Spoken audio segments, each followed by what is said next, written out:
If you came for coverage of a Dallas Mavericks win, this is the wrong channel for you. Welcome into Mavericks Today by Chat Sports. I'm Harrison Graham because the Mavs did lose again last night. And if you're on Team Tank like I am, hey, that is just fine. And hey, maybe LeBron James and Draymond Green will be Mavericks soon because Bill Simmons is dropping nukes with his latest podcast as he is predicting that Draymond and LeBron will team up with Kyrie and Luka in Dallas very, very soon, which you start thinking about there, like, is that even financially feasible? There's so much going on here, you almost can't believe it. But we're talking about it. So subscribe to the channel for Mavericks news, rumors. If this team makes the playoffs, we'll keep you guys in the loop. If not, the offseason coverage starts early. Hit that sub button. Subscribe today. We're not going anywhere here on the channel. WTF, I mean, my goodness, Bill Simmons has said some things before, but this might be one of the most out there predictions he has ever had. Now, you do wonder, like, is he hearing something and he's just kind of connecting dots? Is he just throwing shit on the wall hoping it sticks? It's hard to know with Billy Boy, but here's what he had to say on his podcast. He said, I think he ends up in Dallas with Kyrie and with Luka, and then LeBron tries to figure out a way to get there eventually. I don't know. I'm just feeling a Dallas scent. There's some Dallas stuff that feels very scenty to me. I mean, you just like read this and it's like, Dallas scent. When has Dallas ever gotten anybody? I don't know why you'd get a Dallas scent. So what do Dre and LeBron have in common? Let's try and connect some dots here. Well, they're both Rich Paul clients. We know Rich Paul runs the NBA. Klutch, they're in Silver's pockets. Kidding on that part, but you know what I mean. Let's talk about Draymond first. I actually think Draymond is probably more feasible because he does have a player option this summer. There's been some drama with Golden State. Remember, he punched Jordan Poole before the season even started, and then they've had this kind of dramatic up and down season. So, say they have an early exit, I could see him foregoing that player option and hitting the market and kind of seeing what's out there for him. Here's what Draymond said recently, or earlier in the season on his NBA future. He said, we tend to get into this, someone owes us something because of what we've accomplished. You'd be an idiot to walk around feeling that way. I feel like you're just setting yourself up for the future, or for failure, You're setting yourself up for heartbreak. You're setting yourself up for disappointment. I understand the luxury tax. I understand you've got these young guys in contracts up and they have to be paid. And I understand all these things. And so just for me, that's what I mean by the writings on the wall. So he's basically saying, look, it's unclear at best what's going to happen with Golden State moving forward. Like, they're not going to pay this outrageous luxury bill forever. So if Draymond opts out, there's a real chance he's gone. Like, he's going to sign elsewhere.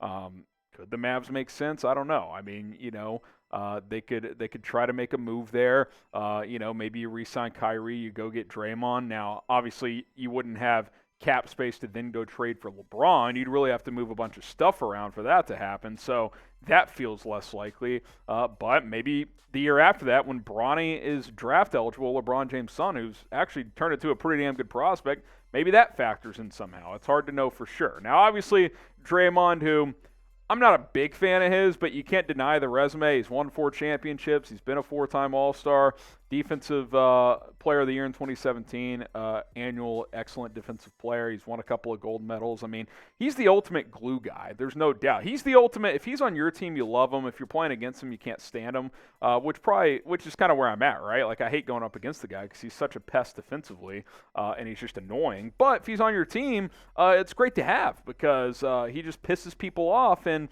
it's an advantage to the team he's playing on. So, I would certainly be open to bringing him on board for the right price. Should the Mavericks pursue Draymond Green in NBA free agency? What do you guys think? Type S for sign or P for pass.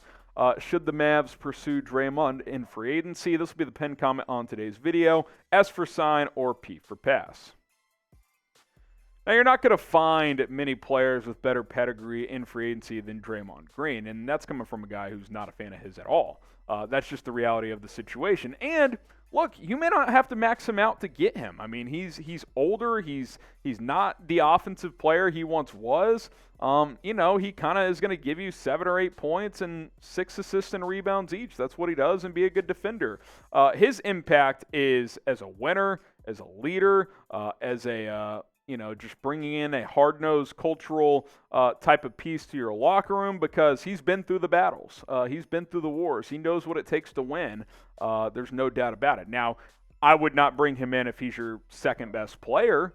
Like, he better be at least your third best. The numbers don't tell the full story with Draymond, like I said. Like, he's a much more impactful player than 8, 6, and 6.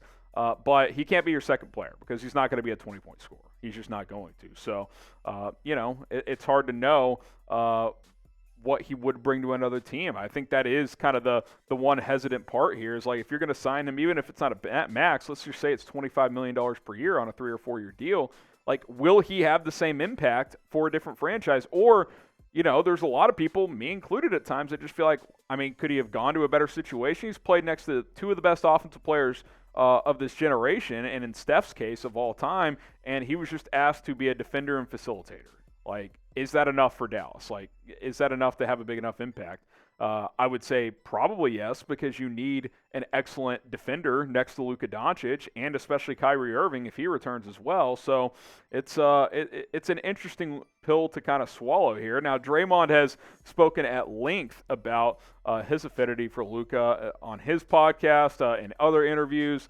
He likes Luka. He respects Luka. I think he understands that Luka Doncic is a generational talent. So I think if he were kind of forced out or felt like that Golden State chapter was closed, that he would be intrigued by playing in Dallas. All right, so let's talk about LeBron now.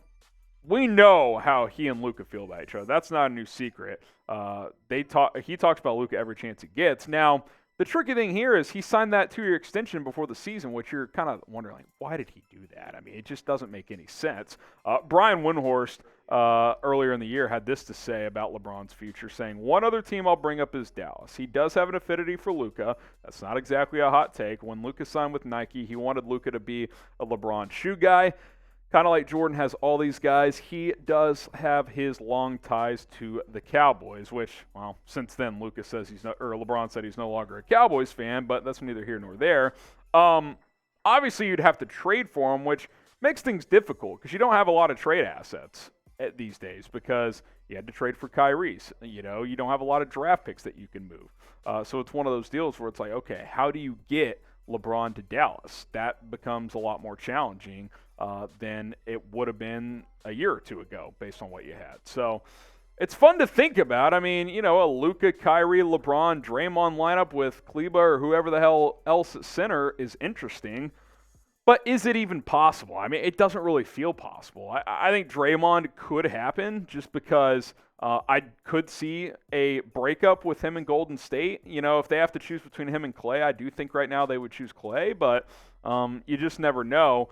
Maybe LeBron, when his 2-year deal runs out, plays 1 or 2 more years to end his career. Maybe he would be willing to sign it in Dallas and do that, but by then he's, 41, 42 years old.